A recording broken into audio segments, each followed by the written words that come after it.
Fala, sobrevivente. Tá com problema de terminar seu projeto no prazo? Pensando em contratar mais mão de obra, fazer hora extra ou se endividar comprando equipamento novo? Antes de fazer esse tipo de coisa, escuta esse podcast aqui. Hoje nós vamos falar de Lean, uma ferramenta que modernizou e mudou toda a indústria automobilística e a vida das pessoas. Quer saber um pouco mais? Assiste até o final. Aproveita e não esquece de assinar o canal, dá aquela força aí pra gente e dá aquele like maroto. Valeu? Tamo junto!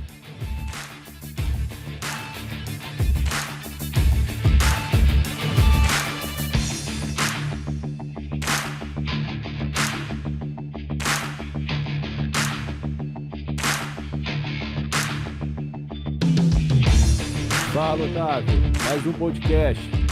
Fala, Filipão, boa noite, amigos sobreviventes, mais um podcast. E hoje a gente vai falar de metodologia Lean, uma metodologia que revolucionou a indústria mundial no pós-Segunda Guerra pelos japoneses. Então vamos trocar uma ideia sobre metodologia Lean, os impactos dessa metodologia e também contextualizar essa metodologia na história, entender como era antes, como é que ficou depois e as vantagens e a revolução que isso causou na indústria mundial.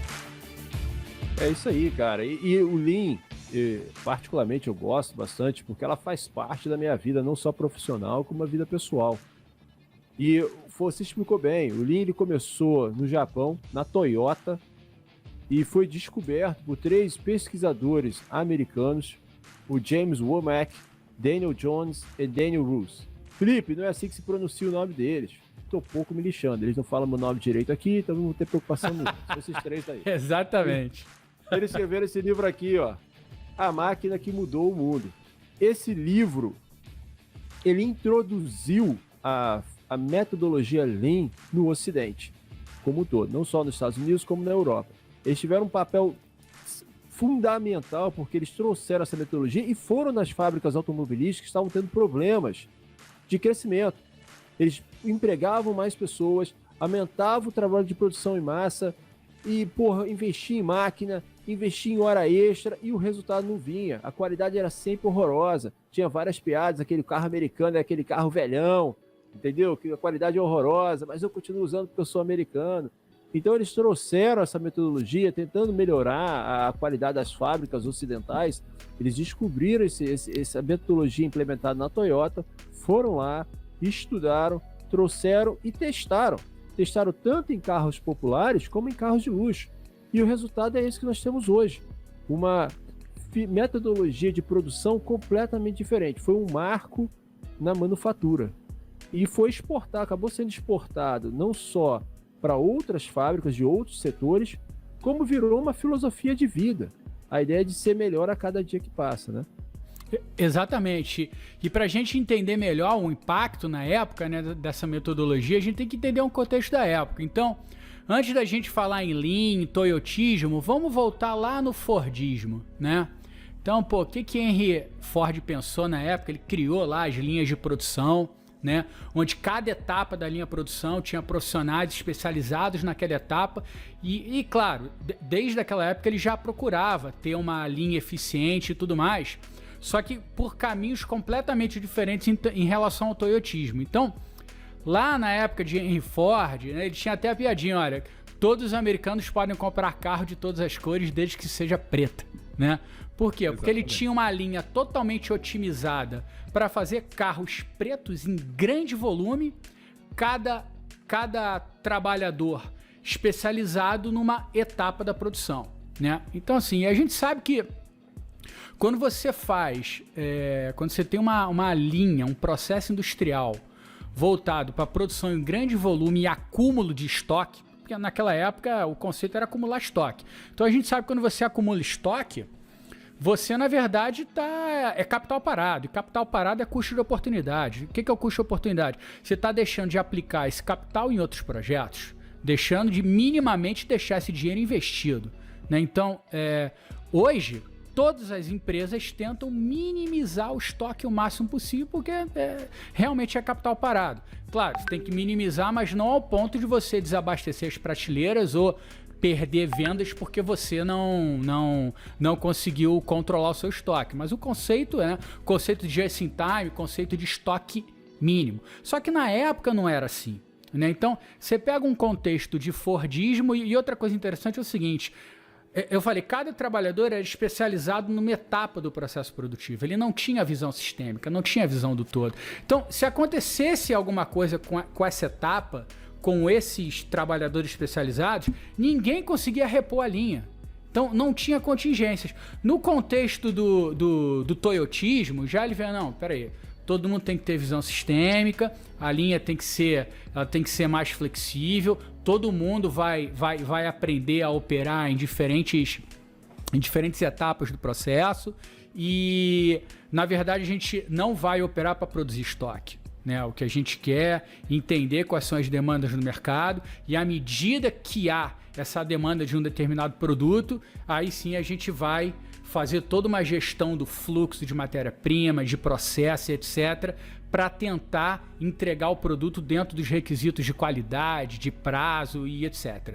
Tá? Então, o toyotismo, quando ele chegou né, o toyotismo, quando foi também desenvolvido lá pela Toyota, ele mudou esse conceito de linha de produção travada, cada um numa etapa só e grandes estoques. Não, vamos otimizar esse negócio. E claro, quando você pega o toyotismo e junta a própria metodologia Lean, também desenvolvida pela Toyota, aí esse par toyotismo com Lean foi o grande drive de mudança, né? Porque aí, dentro da metodologia Lean, a gente vai falar sobre ela, a gente vai identificar o que realmente agrega valor ao cliente, identificar, né, essas cinco dimensões da metodologia Lean, etc. Então, mais ou menos foi esse o contexto histórico. Quer dizer, acabou a Segunda Guerra Mundial, a Toyota desenvolveu isso e literalmente começou a mudar o mundo do ponto de vista de processos industriais, né? Perfeito, cara. E principalmente, a metodologia é uma metodologia simples, porque ela foca primeiro, como você bem colocou, entender o que o cliente quer e, o mais importante, o quanto que ele paga por isso. Depois, como é que eu vou produzir essa demanda? Como que eu vou organizar essa demanda que o cliente deseja? Terceira etapa, o ritmo de produção. Ele precisa para agora, ele precisa para daqui a 2 meses, vale a pena antecipar, vale a pena atrasar, como é que vai ser o meu ritmo de trabalho? E por último, o controle de qualidade. A qualidade é essencial, principalmente se é um se é um produto de alto valor agregado. Aí tu fala assim, pô, Felipe, calma aí, agora você está falando 100% de indústria, eu trabalho no escritório de advocacia, eu tenho meu negócio, eu tenho uma loja de chocolate, ou eu sou diarista, eu trabalho com limpeza, e o que isso vai me influenciar na vida? Vamos lá, é bem fácil. Primeiro você entender o que seu cliente quer, seu patrão quer. Vamos botar um caso de uma diarista, por exemplo. O patrão quer casa limpa. Ele quer a casa limpa, ele foca a comida ou ele foca a roupa passada? Não, ele contratou para limpar a casa. Beleza, então essa é a demanda, é isso que ele está te pagando. A segunda etapa é, como é que você vai realizar esse trabalho? Você tem a casa toda para limpar, você vai tirar o pó de um pedaço da casa, aspira, passa pano, limpa, passa o produto. Aqui a gente tem o mop, né? A gente passa pano, aspira e depois passa o mop. Aí tu vai para outro quarto e faz o mesmo processo. Não, o que você vai fazer? O que é mais rápido? Pô, eu posso tirar o pó da casa inteira, botar o pó todo no chão, depois eu vou aspirando o chão inteiro e depois eu passo o mop. Pô, legal. Mop é o esfregão, né? O famoso esfregão, né? E beleza, então você já definiu o que o seu cliente quer, já definiu qual vai ser o seu setup de produção, qual vai ser a sua sequência de trabalho e agora o ritmo. Em quanto tempo eu tenho que fechar isso? Eu tenho 3 horas para fechar isso, eu tenho 4 horas para fechar isso, eu tenho um dia inteiro para fechar isso, eu tenho uma semana para fechar isso. Então você define qual vai ser a melhor rotina de forma que o seu cliente esteja satisfeito. E por fim, o controle de qualidade. É quando você terminar, você dá aquela checada geral para ver se está tudo direitinho, para ver se ninguém apareceu, para ver se ninguém tumultuou o seu trabalho. Então, isso é a filosofia Lean. E o melhor é que ela agrega a ideia de que amanhã eu vou fazer um pouquinho melhor do que eu fiz hoje. Eu não vou deixar aquele famoso ditado, não deixe para amanhã o que você pode fazer hoje. Então como que eu fui ontem? O que eu posso fazer melhor hoje? Não pense no amanhã, é hoje. Ok, hoje eu posso melhorar nisso. É aquele negócio, a famosa dieta, né, que o pessoal fala, não, eu vou parar de comer chocolate, então nunca mais eu como. Não, cara, não pensa assim. Pensa assim, ó, meu almoço hoje eu não vou comer chocolate. Pô, já venceu o almoço. Chegou na janta? Pô, na janta eu vou tentar comer alguma coisa verde sem chocolate. Pô, e vai dando pequenos passos que vão te levar para a ideia de melhoria contínua. Perfeito, perfeito. E assim, quando a gente fala no processo de melhoria contínua, né, a gente está falando em identificar dentro da cadeia de valor aquilo que não você, enquanto empresa industrial, mas o cliente entende como valor. Mas antes da gente falar de valor propriamente dito, vamos entender o conceito de desperdício, né? Todo mundo aqui, né, dentro de um senso comum, tudo bem que o senso comum varia, mas todo mundo entende assim o que é o desperdício. Então, deixa eu dar um exemplo básico de desperdício. Você vai colocar refrigerante num copo. Você derramou demais, o refrigerante transbordou. Ali você desperdiçou refrigerante. Você vai botar açúcar no café, 2 colheres de açúcar. Quando você vai verter, você balança, o açúcar cai no chão. Isso foi também um desperdício. Então, essa é eu costumo dizer que essa é uma definição um pouco mais limitada de desperdício.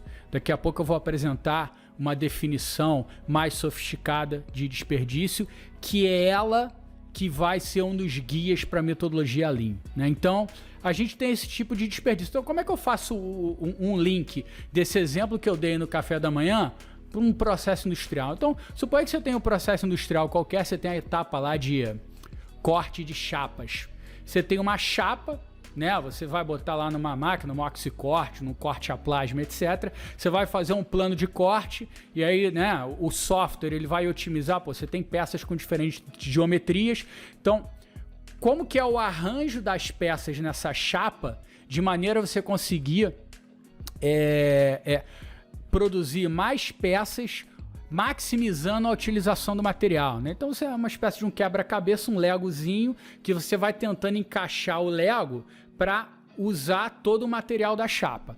Então, você começa a cortar e no final você gera sobras. É impossível você não gerar sobra. Então, você pode ter aí um processo que ele gerou 1% de sobra, 2%, 3%. Então, 3% lá da chapa, ela se perde por questões de sobra. Então, e isso é um tipo de desperdício que todo mundo vê. É óbvio. Você tá ali, olha, pô, então quer dizer que eu a cada 100 chapas que estão no meu processo produtivo, eu desperdiço 3 chapas em termos de material.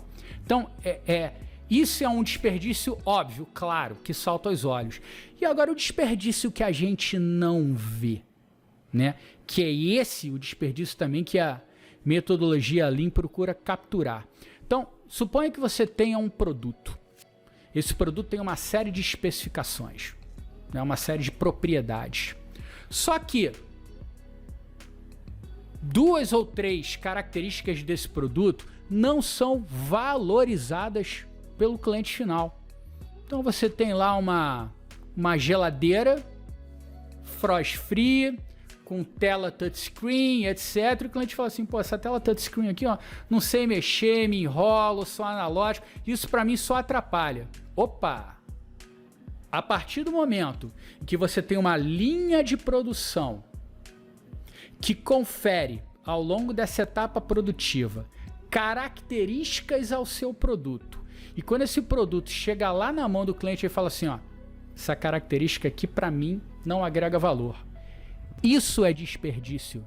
Você perdeu tempo, matéria-prima, energia, insumos, dinheiro para agregar mais uma característica ao seu produto, só que seu cliente final não enxergou o valor. Então, para a metodologia Lean, o que é isso? Isso é desperdício. Então, essa é uma definição, é um exemplo mais sofisticado de desperdício. Porque você está lá com o teu processo certinho, atingiu 1%, 0,5% de desperdício lá na etapa de corte de chapa, mas o que você fez com aquelas peças não agregou valor para o cliente lá na ponta. E aí você fala assim, pô, não adianta. Então, o que a metodologia Lean faz? Ela, opa, então eu vou começar a tirar da minha linha de produção aquelas etapas que não geram valor lá na frente para o cliente. E aí você otimiza os seus processos internos, focando só naquilo que gera valor para o cliente. Então você passa a ter uma linha mais leve, mais barata, o teu produto tem uma margem maior, ou você pode baixar o preço final e ganhar market share, enfim. A metodologia Lean, ela te faz olhar para percepção de qualidade de um produto pelo olhar do cliente final. E por que isso faz diferença? Porque o mercado muda, as demandas mudam, as pessoas mudam. Então, uma característica que outrora era importante, hoje em dia pode não ser. Então, se você está de olho lá na percepção do cliente, você fala, opa, aquilo que eu tinha no meu produto que agregava valor não agrega mais. Então, você vai modificando as características, modificando a sua linha, né, com o intuito de sempre agregar valor na ponta. Então, quando você faz isso, você está fazendo melhoria contínua sem perceber. Sem perceber. Você está sempre adaptando o seu produto, sempre adaptando, sempre otimizando seus processos para estar sempre entregando produtos de valor agregado. Então, assim, entender o conceito de desperdício sob esse viés é fundamental para a gente entender também as consequências de uma metodologia Lean. Perfeito. E antes de fazer um parêntese rápido, principalmente para quem é da área de construção, de manufatura, fala muito de Six Sigma. Sim, principalmente quando fala em desperdício, não conformidade, Six Sigma. Eu já ouvi até Lean Six Sigma. Vamos lá. Six Sigma não é Lean, são duas coisas diferentes. Lean, metodologia desenvolvida pela Toyota.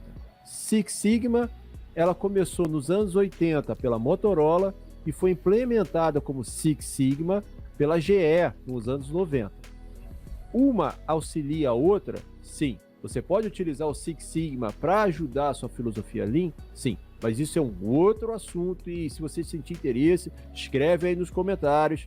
Fala, ó, quero aprender mais sobre o Six Sigma, o que ele pode me ajudar na vida, blá, blá, blá. E aí eu vou fazer um podcast específico sobre isso. Aproveita e assina o canal aí, dá aquela força pra gente. Mas voltando aí pro assunto do desperdício, o desperdício acontece quando não há planejamento. A ideia principal é essa. Por exemplo, estamos chegando no Natal, ou estamos chegando numa Páscoa. Eu vou focar o meu planejamento para aquilo que meus clientes vão procurar nessa época do ano. Eu não vou perder tempo comprando coisa que não vai ser utilizada no momento. Então, essa é a ideia de minimizar desperdício. E você tem um estoque baixo. Eu tenho uma fábrica de roupa, ou uma loja. Ou seja, eu vou focar minha loja para produtos de Natal. Eu não vou encher meu estoque com produtos de Páscoa ou com produtos para o Carnaval. Então você não precisa, mas eu quero ter tudo disponível para o meu cliente. Isso vai te criar certos custos que não são desnecessários. E no final você vai ter um estoque super abarrotado de coisas desnecessárias. Por isso que existem aquelas promoções... dinheiro parado. E dinheiro parado. Por isso que existem aquelas promoções de ovo de Páscoa após a Páscoa. Porque o cara comprou demais. Ele achou que o mercado ia consumir de uma forma e consumiu de menos. Então ele tem que se livrar, porque ninguém vai mais comprar ovo de Páscoa no meio do verão. Entendeu? Então vai estragar o estoque, vai perder material. Então o importante é, primeiro, entender o que o seu cliente quer. No trabalho, e eu aprendi isso com o meu chefe, o famoso Márcio Canosa. Ele mostrou para mim o seguinte, o que o seu chefe quer? Ele quer isso. Mas eu fiz um mega trabalho estatístico, puxei, ou então fiz um mega trabalho, levantei todos os arquivos. É isso que ele quer? Não. Ele me deu uma avaliação ruim e, eu continuo trabalhando dia e noite, levo o trabalho para casa, a coisa não funciona, porque você não está entregando aquilo que seu chefe quer. Você tem que entender, você tem que perguntar qual é a sua prioridade. Se você tem 50 prioridades, meu amigo, vou te dizer, você não tem prioridade nenhuma. Então isso me ajudou a entender o que é o Lean. Primeiro, entender qual é a minha demanda, o que meu chefe, meu superior, o que meu cliente quer. Segundo, me planejar para esse tipo de demanda. Como é que eu vou fazer isso acontecer? Com um custo baixo, sem assumir muitos riscos. Então, ou seja, a gente tem que planejar, se estruturar e controlar. Aí a gente começa a lembrar, parece o PDCA, né? Mas o PDCA é outra ferramenta que auxilia essa metodologia Lean. Então, vamos lá. Six Sigma. e Lean são coisas diferentes. Se ajudam? Sim. PDCA e Lean são coisas diferentes. Se ajudam? Sim. São ferramentas que vão se complementando para te auxiliar no sucesso da metodologia Lean. PDCA é aquele Plan, Do, Check, Next. É planejar, desenvolver, verificar e atuar, caso seja necessário fazer algum tipo de melhoria. Perfeito, perfeito. Então, assim, esse exemplo que você deu, o chefe pediu uma coisa, você fez outra coisa, e muito bem, mas você fez uma coisa diferente, né? Então, entender. E aí, nesse caso, o teu chefe fez o papel do seu cliente. O seu cliente especificou um produto e você não entregou esse produto, né? Então, isso realmente pode ir para a vida pessoal. Eu quero fazer um paralelo para a vida pessoal. É importante trazer para a vida pessoal, principalmente para as pessoas que não conhecem essa metodologia, que parece algo etéreo. Imagina uma roda de amigos, tá? Todos aqui possuem grupos diferentes de amigos, né? Então eu tenho os meus amigos da NBA, que a gente assiste NBA junto, adora. Filipão também é um amante da NBA. Tenho amigos que gostam de falar sobre economia, tenho amigos que gostam de falar sobre automobilismo, etc. Só que eu tenho um amigo que odeia NBA. E um que adora NBA e odeia automobilismo. O que eu quero dizer é o seguinte: quando você tá numa roda de amigos para assistir, por exemplo, um jogo da NBA, o assunto principal ali é NBA. Você tá com amigos para falar NBA. Então, você vai adaptar o seu comportamento para falar de NBA, ou seja, qual é a demanda daquele momento ali? O assunto é falar de NBA. Então, quando você fala de NBA, você agrega valor à conversa, aquele microambiente que você tá. Se eu tô num jogo de NBA e começo a falar de política, cara chato, sai daqui. Quer dizer, eu não estou mais entregando dentro da roda de amizade o comportamento esperado que vai agregar valor dentro daquele contexto. Ao contrário, eu tô conversando sobre economia com amigos mais intelectualizados e eu começo a falar sobre futebol, cara, aqui o papo não é futebol. Então, assim, até mesmo quando você constrói amizades, né? Se alguém chega e fala assim, cara, eu te considero um amigo. Eu falei, pra ele me considerar um amigo, ele deve achar que eu agrego valor pra ele. E amizade é isso. Eu digo, cara, mas eu também te considero um amigo. Então você agrega valor pra mim. Então, assim, até na construção de amizades, a gente está falando em agregar valor. Então, dois amigos conversando, eles são cliente e fornecedor ao mesmo tempo, um agregando valor. É uma amizade sinérgica. Olha que interessante, né?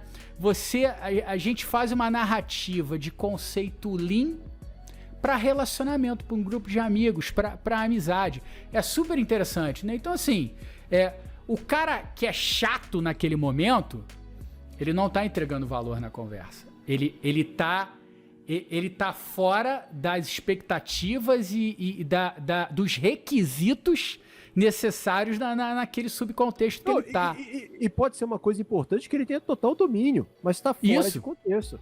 Tá fora de contexto. Então, assim, isso é um exemplo que eu dei diferente de agregar valor nas amizades. E isso se aplica exatamente ao produto, né? Se uma dona de casa quer comprar um ferro de passar, a gente tem aquele ferro de passar clássico da Black & Decker, né?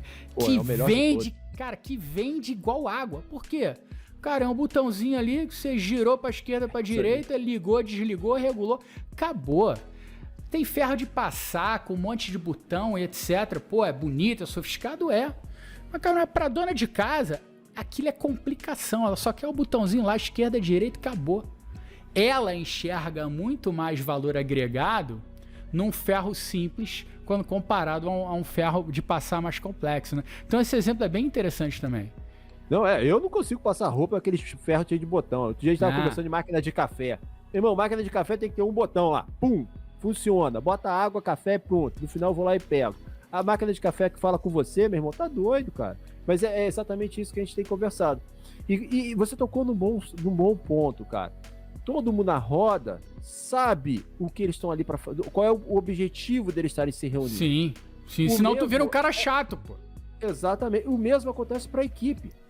Se você tem uma equipe... Pô, Felipe, eu descobri, porque essa foi a dificuldade que eu tive. Beleza, eu sei que o meu chefe sabe. E eu comecei a ter problema, porque minha equipe não estava performando, então eu comecei a perceber que eu estava microgerenciando. Então eu falei, opa, estou errando em alguma coisa. O que eu estou errando? A missão não estava clara para a equipe. Então eu chamei todo mundo e falei, gente, o objetivo é esse. Nós vamos fazer isso por causa disso. Tá todo mundo entendendo? Todo mundo entendendo. Então essa é outra coisa que a Toyota fez com excelência, quando ela começou a implementação do sistema Lean, chamou a equipe e conversou. Qual é o nosso objetivo? Aí vem a visão, a missão da empresa. Qual é a importância que todo mundo bota, mas ninguém conversa? Na verdade, é uma coisa mais simples. Cara, qual é o nosso objetivo hoje? Qual é o nosso plano? O que a gente tem que fazer hoje? O que eu tenho que entregar para você no final do dia? É isso, beleza. Para quê? Para quando tem que chegar no final do dia, entregamos, legal. Acabou o trabalho, vai curtir a família. Não entregamos, beleza, senta aí, plano de ação. O que a gente vai fazer melhor amanhã para poder entregar esse mesmo número? E aí começam as ideias. Aí começa a envolver a equipe que está diretamente ligada à operação, e começa a coisa acontecer. A minha empregada não funciona. Ela, não consegue limpar a casa. Mas por quê? Já conversou com ela? Mas se você me der esse equipamento, eu consigo fazer um pouco melhor. Se você me der aquele material ali, talvez eu consiga fazer um pouco mais rápido. Então beleza, tá aí o material, tá aí o equipamento. Então você começa a aplicar. E aí sim, começa a te levar para uma evolução. Começa a te pensar em automação. Um erro muito comum hoje que eu vejo, que eu passo por isso, é o diretor, o CEO me chama, Felipe, nós temos que ser quarta onda industrial, temos que encher essa fábrica de robô. Não funciona. Isso tem que vir da produção. A produção tem que entender a necessidade de colocar uma máquina diferente. Porque senão a resistência é, tá colocando uma máquina para carregar o meu lugar. E a ideia da quarta onda industrial, que é um sistema mais automatizado, que você conversa com a máquina, ou seja, se tem conversa, tem duas pessoas, a máquina e o operador.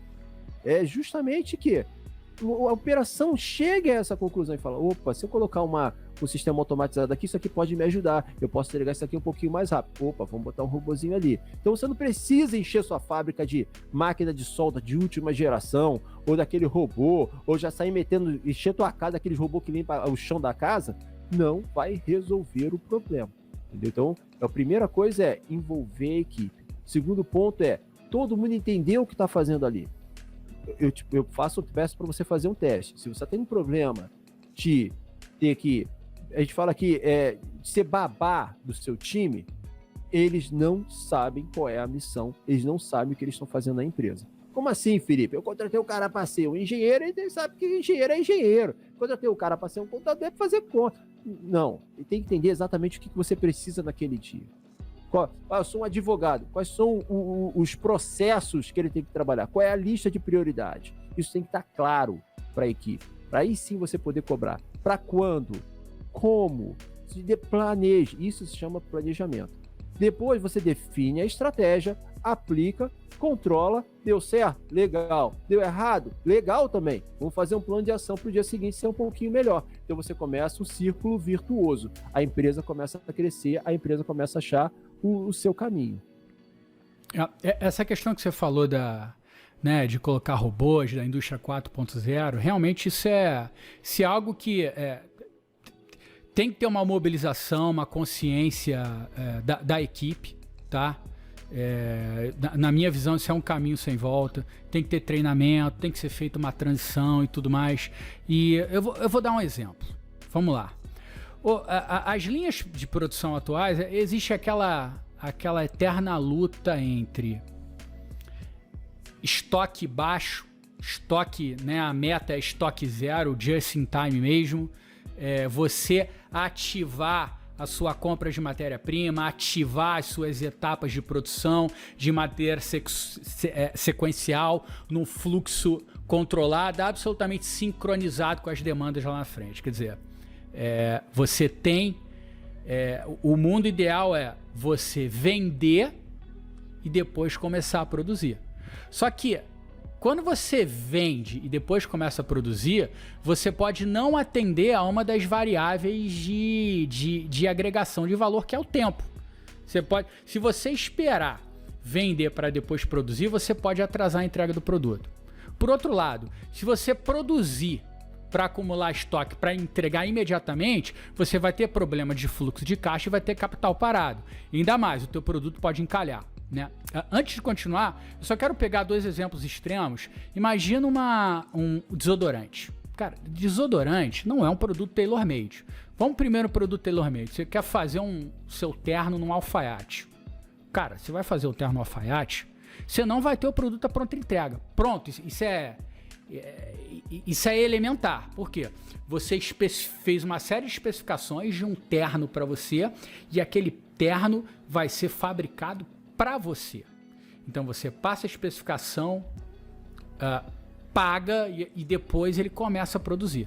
Agora, se você precisa de um desodorante, de um remédio, cara, você vai sair, vai chegar na farmácia, vai chegar na gôndola do supermercado e vai pegar o desodorante. Então, sei lá, eu gosto de usar o Rexona Black and White. Cara, se não tiver o Rexona Black and White lá, eu não vou ter pudor nenhum de pegar a marca do lado. Tá certo? Então, existem produtos que sim, ele precisa estar lá na gôndola esperando o cliente. Porque senão você simplesmente não vende. São produtos mais comoditizados, né? Que não tem muita exigência em relação a personalização e etc.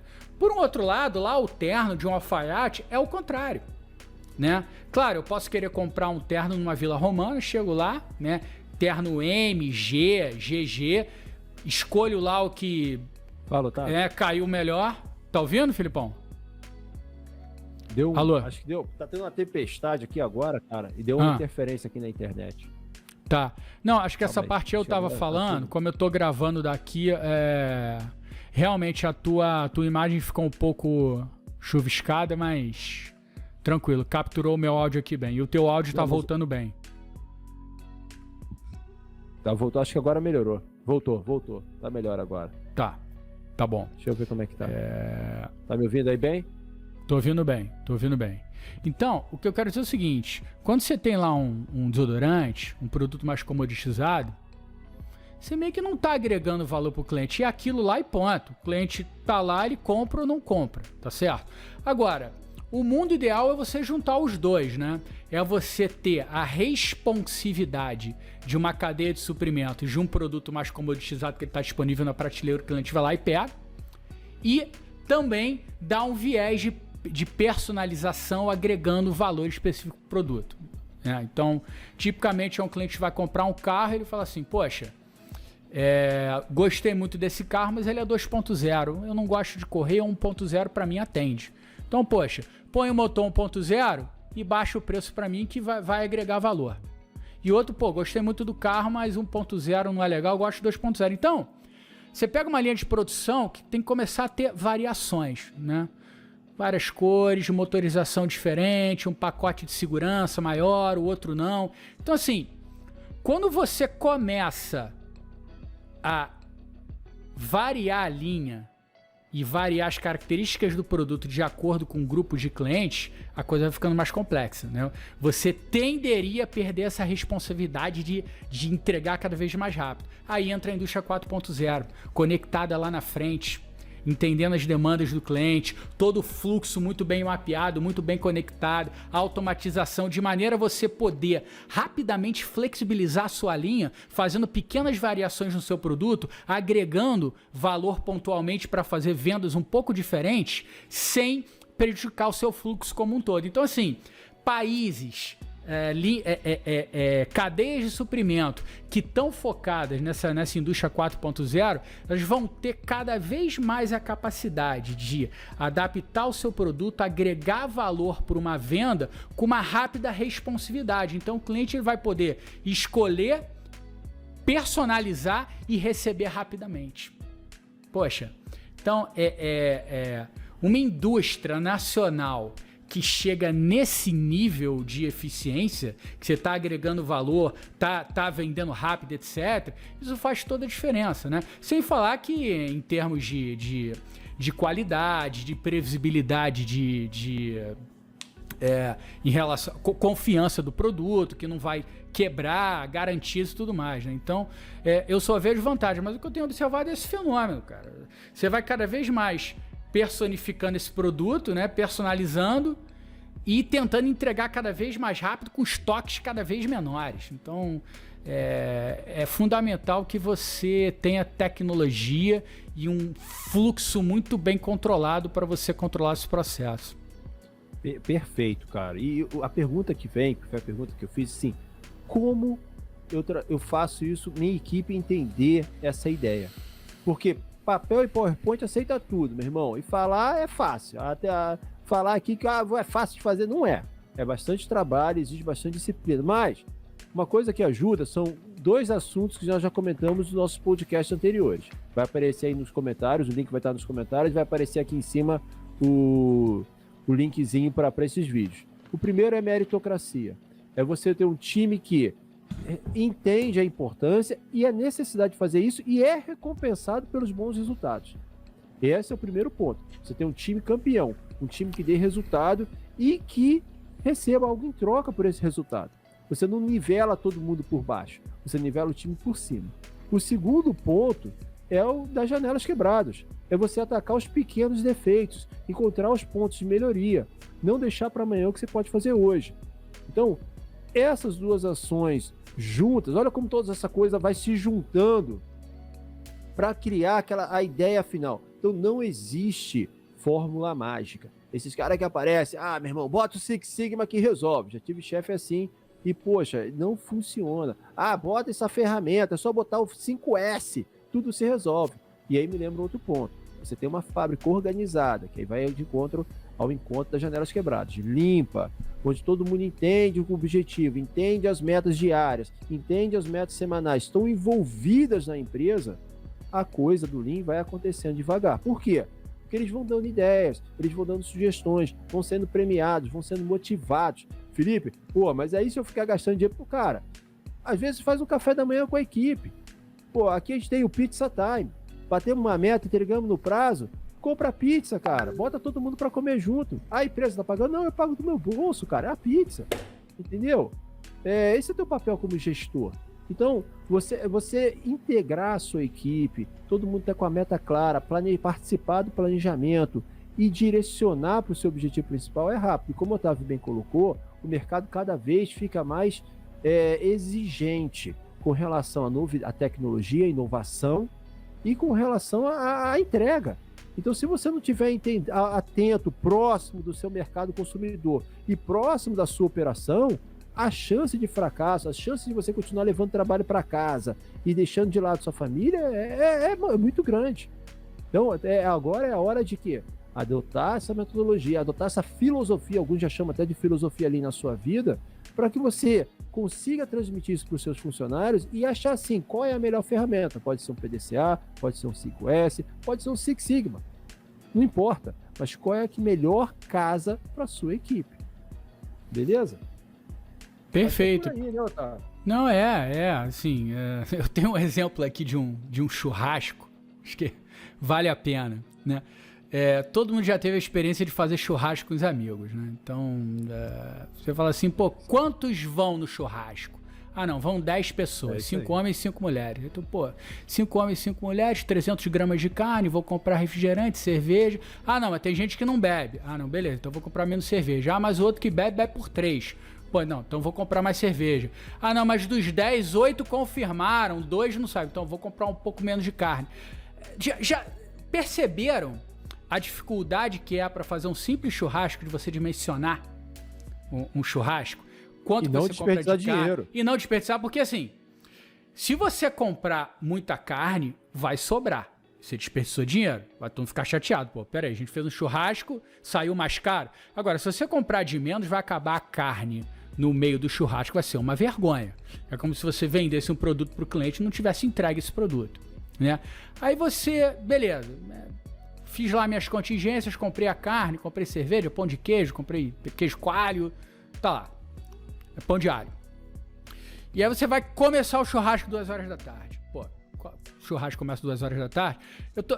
Vai linkando, eu tô falando de quando é que eu compro o material, em que quantidade eu compro o material, o que o meu cliente final tá lá pedindo, qual a quantidade, o que eles vão comer, e aí a gente vai começar o churrasco. O churrasco começa às 2. Pô, então, churrasco às 2 eu vou ter que acender ali a brasa 1h30 da tarde.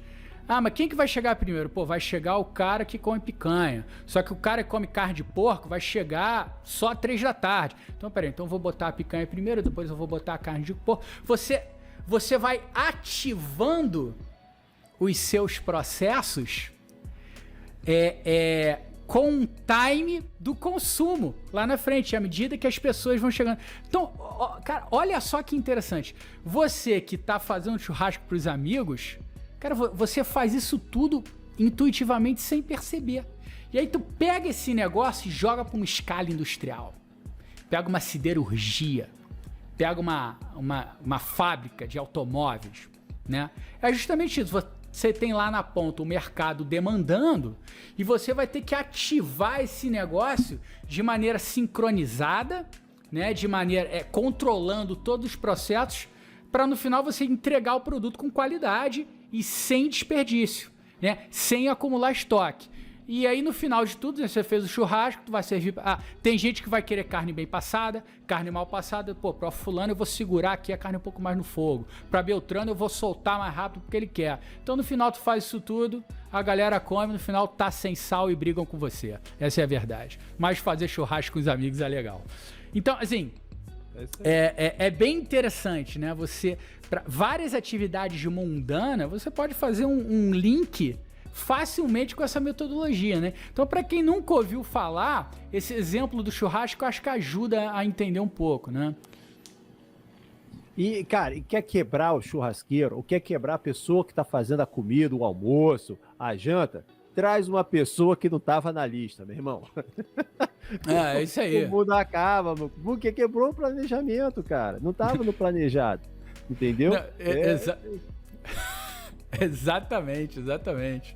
E, enfim, é bem interessante, cara, essa legal. Metodologia. E tu colocou um ponto muito bom, cara, porque o Lean, ele é aplicado na vida. E por que eu gosto tanto do Lean? Porque o Lean é uma competição. Quando você traz para sua vida pessoal, é uma competição com você mesmo. Você não está mais preocupado com o que o vizinho está pensando, com o que estão postando no Facebook, o que estão postando no YouTube. Não importa. É você contra você e a força superior te julgando, seja Deus, seja lá como você chama, mas essa força é você e Deus. Entendeu? Então todo dia, você antes de dormir, como é que eu gosto, como é que eu faço? Né? Minha esposa até me deu um macete de fazer uma listinha do que eu tenho que fazer no dia, né? O to-do list, né? Que o pessoal fala aqui. E eu uso a agenda Franklin, né? Acho que eu estou ficando velho, cara. Eu ainda uso agenda de papel, mano. Né? Mas me ajuda. Então, o que eu faço? À noite, eu escrevo, ok, como é que foi meu dia hoje? Eu faço uma lista do que eu ia fazer no dia seguinte. E aí eu paro e faço uma análise rápida do que eu fiz no dia, que deu certo, que deu errado, o que eu posso fazer para melhorar. E todo dia eu me puxo um pouquinho mais. Então, por exemplo, eu acordo muito cedo, né? Agora, então, eu tô acordando muito cedo mesmo. Então, vou acordar, sei lá, 4 horas da manhã, faço minha série de exercícios, tomo banho, preparo meu café, deixo o café pronto pra patroa, saio pro trabalho. E aí, quando volto, quero hoje ler 5 páginas desse livro. No dia seguinte, eu vou tentar ler 6. Opa, 6 já não deu, volto para 5. No outro dia, tentar ler 6 de novo. Então você vai colocando pequenas metas. Eu tenho um problema com chocolate. Eu gosto de chocolate demais, cara. Tem que cortar o chocolate. Amanhã vou tentar não comer chocolate no almoço. Vou deixar para comer um pedacinho aí à noite. Outro dia, vou tentar não comer no almoço e na janta. Deu tudo errado. Começo de novo. E aí, essa guerra de você contra você mesmo começa a fazer você não perder tempo com coisas que não são importantes.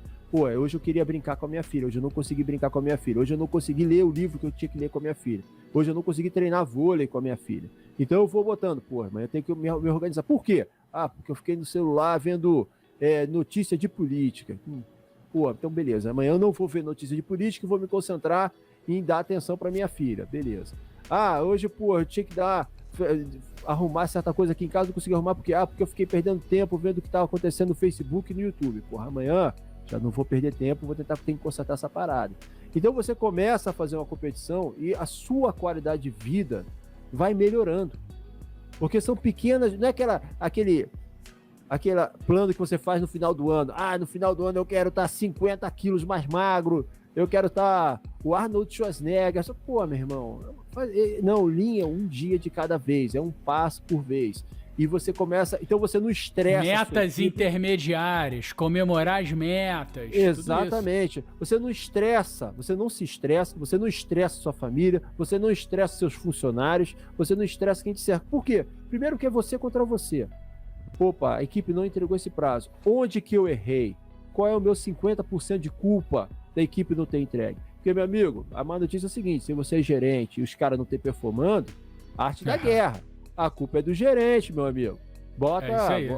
Bota, senta, faz a autocrítica e dia seguinte começa. Ou foi sua culpa por deixar alguém que não está preparado na posição, ou por ter dado a função para alguém que não foi treinado pro quê? Alguma coisa, você não explicou o que a pessoa tinha que fazer em detalhes. Você achou que ela entendeu o que você tentou explicar com a sua letra de médico. Não vai dar certo. Então, eu aconselho todo mundo a tentar implementar o Lean como uma filosofia de vida, como existe no Oriente. É claro, não é fácil, exige disciplina. Tem dia que eu consigo, tem dia que eu não consigo. A diferença é, eu não admito quando eu não consigo de me conformar. No dia seguinte eu tento fazer melhor. Perfeito, perfeito. Você falou essa questão da gerência, né? Eu acho cargos gerenciais os mais desafiadores na companhia, por quê? Porque você está na camada entre a diretoria, né, as diretrizes estratégicas da empresa. Então você tem lá o corpo diretor, os executivos vão definir as diretrizes estratégicas. Essas diretrizes estratégicas são passadas para a camada gerencial e a camada gerencial, né, vai propagar essas diretrizes na camada operacional e também coletar feedbacks, né, estratégias emergentes que surgem de baixo para cima. Então, o gerente ele precisa navegar nesses dois mundos, né, no mundo operacional e também no mundo lá executivo, entender as diretrizes estratégicas para tocar a empresa como um todo. Então, assim, como o corpo gerencial tem essa missão, realmente qualquer falha no âmbito operacional vai necessariamente ter que passar pela gerência, né? Então, gerente que diz, não, foi ele lá embaixo que errou, não tem nada a ver com isso, pô, isso é ridículo. Esse tipo de postura está sendo absolutamente extinta nas corporações. Só faz um adendo porque você falou que eu achei interessante reforçar isso, né? Então, quando alguém erra lá embaixo, você erra. Ponto. Exatamente. Isso dá um outro podcast, né, cara? Acho que com certeza. Se o pessoal curtir essa ideia, a gente pode falar um pouco mais.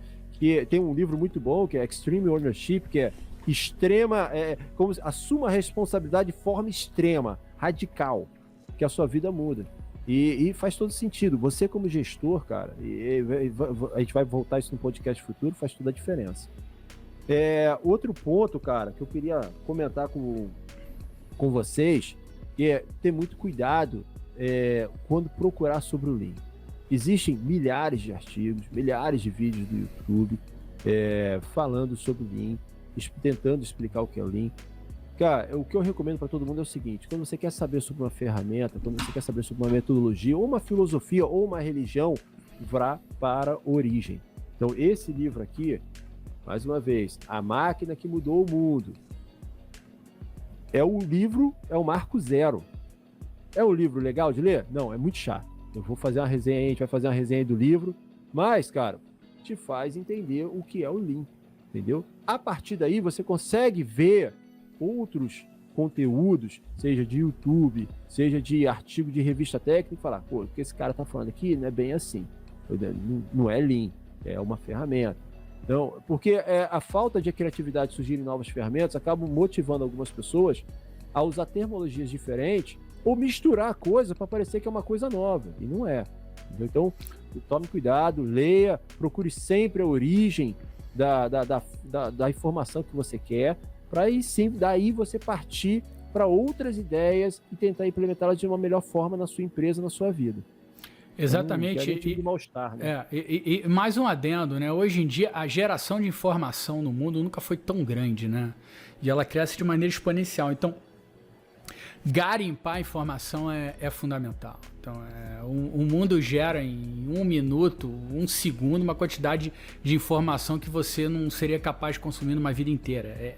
É nesse nível, né? Então, garimpar informação é muito importante. Realmente, muita gente recicla, né? Reembala o mesmo contexto ali numa embalagem mais bonitinha, mas por isso que você tem que ir na essência. Você tem que entender os conceitos básicos das filosofias, das metodologias, porque você sabe que elas vão sofrer adaptações. Então, você tem Lean para serviços, você tem Lean para a indústria automobilística, você tem Lean para outros setores, enfim. O pessoal pega a ideia básica e vai desdobrando, derivando em variações. Por isso que é importante você entender sempre o conceito. Entender conceito é fundamental, porque o conceito te gera a base, o conceito fica, né? Você com um conceito consolidado, você consegue entender as suas derivações.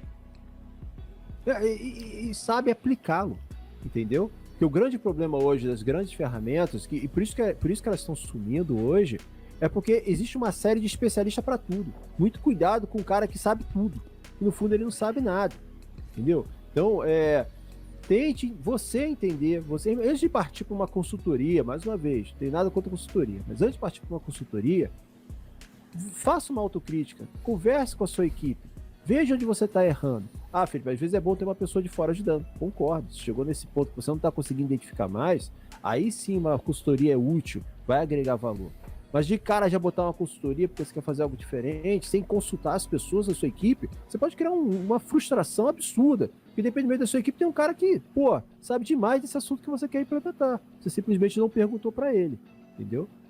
E continuando, cara, né, nessa parte, uma outra pergunta que as pessoas me fazem, Felipe, beleza, agora eu sei o que é Lean, sei que essa ideia aí de entender o que o meu cliente quer, quanto que ele quer pagar, sei que essa ideia aí de tá sempre melhorando, ideia de ter uma qualidade, prezar pela qualidade, ter orgulho do seu trabalho, entendeu? Você entregar uma coisa que você sente orgulho do que você fez. Hoje, se minha empresa decidir me mandar embora, eu vou embora feliz, eu vou embora consciente de que eu fiz meu 100%, eu, na verdade, fiz meu 110%, entendeu? Porque eu tenho muito orgulho, eu checo 2, 3, 4 vezes a informação que eu vou mandar, aprendi isso a duras custas, agradeço aos gestores que tive.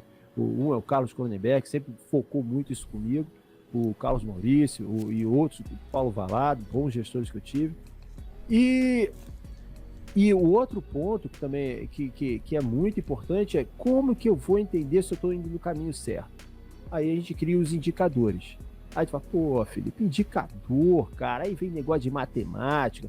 Meu irmão, quer ver um indicador simples? Balança. Quem nunca controla o seu peso pela balança? É um indicador. Quer ver outro indicador simples? Poupança. O saldo de conta corrente. Antigamente meu objetivo era não ficar no cheque especial. Entendeu? Quando a gente era bolsista, ganhava aquela bolsa de R$200, tinha conta no Banco do Brasil. Meu irmão, meu sonho era não ficar menos 200. Era isso aí. Entendeu? Então esse era o meu objetivo. Tô menos 150. Menos 50. Tá melhorando. Então, esse é um indicador. Não precisa ser algo complexo, um gráfico de uma metodologia de Monte Carlo, ou fazer uma faculdade de estatística. Não, cara, indicadores são coisas simples. Começa pelo indicador simples. Melhor ter um indicador simples do que você ficar tentando indicador complexo e não ter nada enquanto isso, né? Então, começa pequeno e vai incrementando, né? Aquele indicador de peso, depois evolui para um IMC, depois você começa a fazer dobras cutâneas, depois você calcula percentual de gordura e massa muscular, então você vai evoluindo nos indicadores, mas óbvio que você tem que começar pelo básico, pelo simples, senão você não consegue nem começar, né? Melhoria incremental. Exatamente, cara. Aí começa a melhoria contínua. Você vai se interessando pelo assunto. Você vai ver que aquilo não é mais suficiente para você. Você começa a buscar coisa mais sofisticada. Olha aí de novo a ideia de você implementando coisas na sua vida, implementando coisas de mais tecnologia no seu processo, na sua produção, no seu escritório. Esse é o Lean. E mais, talvez um determinado indicador que você não tinha porque ele não fazia sentido tê-lo na época. porque na época você tinha que gerar um produto cujas características, etc., não demandavam um controle e um indicador daquele. À medida que você vai evoluindo, modificando, lançando novos produtos, à medida que a exigência do mercado muda, então você fala, opa, vou ter que controlar mais coisas aqui, vou ter que ir melhorando meu processo, e aí isso também gera demanda de novos indicadores. Então, assim, a coisa realmente vai acontecendo aos poucos. E concluindo, eu sei que a gente está falando aqui muita coisa, pô, eu já ouvi algo similar, eu já ouvi falar de melhoria contínua, da gente ser melhor cada dia que passa, na minha igreja falaram isso, em algum outro lugar. Por que a gente tem essa ideia aqui no Brasil? Porque o Brasil foi um dos primeiros países a ter um instituto de Lean. É impressionante, por isso que a coisa ficou tão enraizada, só que ela começou a ser tão colocada de lado, começou a ter tão natural, que ela foi sendo esquecida. Mas isso já é uma coisa natural do brasileiro. O brasileiro está sempre procurando superar dificuldades, sempre tentando, o pessoal fala de jeitinho brasileiro, na verdade não, ele está achando soluções para fazer de forma mais rápida e mais eficiente aquilo que ele fazia ontem. Isso é o Lean. O Lean é você achar essa saída. Ou seja, concluído, implemente a melhoria contínua na sua vida. Sempre entenda qual é a necessidade do seu cliente, seja ele um cliente externo ou um cliente interno, como um patrão, um chefe, um gerente, ou a própria patroa aí da tua casa, ou o seu marido, ou o seu parceiro, e lute para entregar aquilo que você faz com qualidade. Tenha orgulho do trabalho que você faz, seja ele qual for. Irmão, pode ser o trabalho cortar papel. Corte da melhor forma possível. Isso vai te abrir portas. E isso sempre num contexto, quer dizer, melhoria contínua para aquelas atividades que agregam valor. Porque se não agregar valor, vai ser aquele exemplo do teu chefe te pedir uma coisa e você entregou outra, né? Então, assim, quer ver um exemplo cabal disso? Kodak. Boa. Todo mundo conhece a história da Kodak, inclusive vamos fazer um podcast sobre estudos de caso da Kodak. A Kodak era o seguinte, o cara tava lá na melhoria contínua dele, né? Revelação, cada vez desenvolvendo produtos químicos que tornavam a revelação cada vez mais rápida, mais fidedigna com a realidade e tudo mais.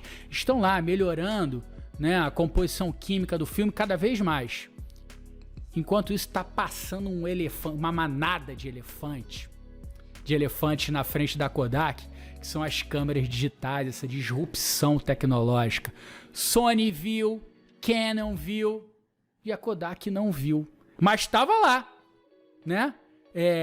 Incrementando os processos, etc. Mas para algo que de uma hora para outra não agregava mais valor ao consumidor, porque todo mundo queria máquina digital. Então, assim, né, eu só faço esse contraponto para você. Foque naquilo que vai gerar valor. Se você focar naquilo que não gera, vai ser uma Kodak da vida. Então, é sempre importante olhar para fora, né? Quando eu digo olhar para fora, nas suas próprias, também no seu âmbito pessoal, é olhar para fora, né?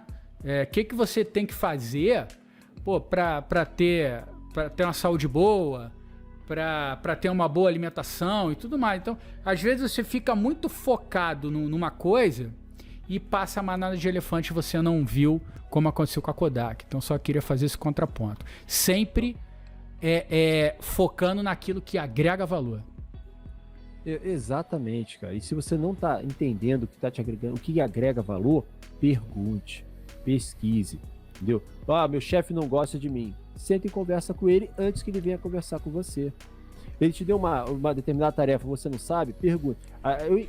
Eu como brasileiro, eu entendo que pelo fato do mercado estar muito difícil, a situação, ainda mais agora saindo de pandemia, e essa complicação toda, a gente fica com medo de perguntar, do medo de achar que o nosso chefe não sabe o que a gente está fazendo. Cara, mas ele está ali para ser questionado. A missão tem que ser bem compreendida. Você tem que ter certeza que o que você está fazendo é algo que dê valor. Se isso não está claro, você tem um problema. Você tem que parar o que você está fazendo, chamar o teu chefe, chamar o teu superior, perguntar: o que eu tenho que fazer primeiro? O que é que você quer? E aí você entendeu essa mensagem, você traduz essa para o resto da equipe. E aí todo mundo caminha na mesma direção. Então, entenda o escopo do projeto. Pô, né? perfeito. Uma coisa que a gente vai falar no futuro. Entenda os requisitos do projeto. Exatamente. Mas eu terminei antes e ele ficou chateado comigo. Porque ele não estava querendo que ele fosse entregue antes. Ele tinha uma sequência de raciocínio que de repente ele não te explicou e você não perguntou, você criou um problema. Eu falei, isso acontece muito em parte de construção. O cara tem uma válvula de, sei lá, 10 toneladas que está sendo entregue antes. Pô, o cara não tem espaço no canteiro para receber. É isso. Perfeito. Você não criou uma solução para ele, você criou um problema. Agora ele tem que arrumar uma xarifada para colocar uma válvula de 10 toneladas em algum canto. Entendeu? Pergunte, questione, esteja próximo do seu mercado, esteja próximo do seu cliente e próximo da sua equipe. E no mesmo na sua vida pessoal. Defina suas metas, não faça metas impossíveis, pequenos passos de cada vez. Perfeito. Beleza, Otávio? Beleza, Filipão. Acho que por hoje é isso, pessoal. É isso aí, temos quase 1 hora de podcast. Acho que deu para passar uma ideia boa. A gente procurou, assim, passar exemplos no âmbito corporativo, no âmbito pessoal, mas no sentido de consolidar os conceitos básicos. Consolidando conceitos básicos, aí você vai ser capaz de desdobrá-los em aplicações específicas, né? Perfeito. E queria aproveitar também, nós dois queríamos aproveitar para agradecer o pessoal que colocou o comentário, por boas ideias, excelentes comentários, altíssimo nível, abriram um leque de ideias para a gente, para nos ajudar a criar novos podcasts. Essa sua participação é fundamental. Se você sobreviveu até o final desse podcast e não assinou o canal ainda, cara, assina o canal, ajude a divulgar. Esse tipo de debate é importante. Divida esse material com seus amigos, com seus familiares. Às vezes é esse tipo de informação que está faltando para a pessoa ter uma qualidade de vida melhor. Quando fala em qualidade de vida, não é dinheiro.